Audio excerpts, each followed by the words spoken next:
Lim Chu Kang will be transformed into a high-tech farming area, and that's to beef up Singapore's food security starting in 4 years' time.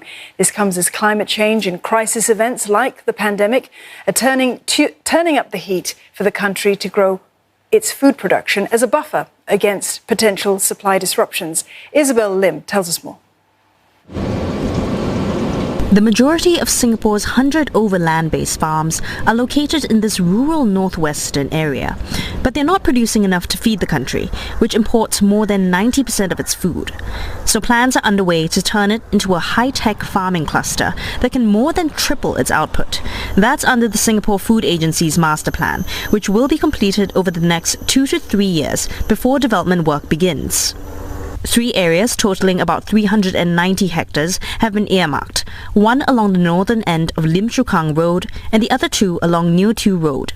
The agency is in consultations with the 26 affected farms, which will be able to stay till the end of their leases.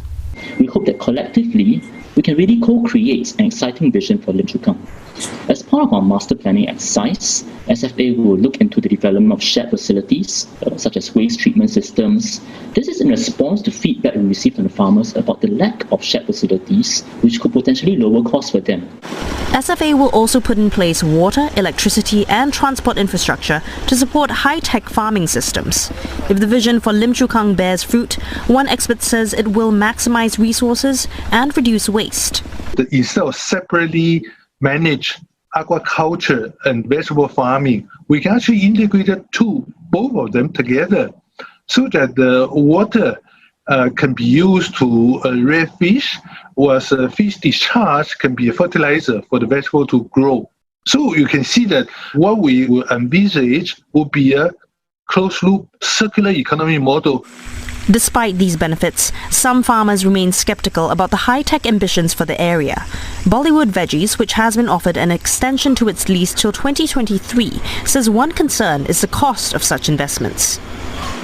If high-tech farms can be successful, I'll be very happy. But I have my doubts that it can be so easily done. Okay?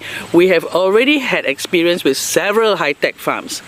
I would urge the authorities to look at how much money has been spent on it and how successful they are. And farms that don't grow food, like this ornamental fish farm, are worried the focus might spell an eventual end to their business. A lot of effort has gone into the upkeep of this farm itself, and a lot of money has been invested into it. The government also has to think of people like us, you see, and what is going to happen to us moving forward to do like a different sort of farming is again going to put us back to ground zero. Singapore hopes to produce 30% of its nutritional needs locally by 2030.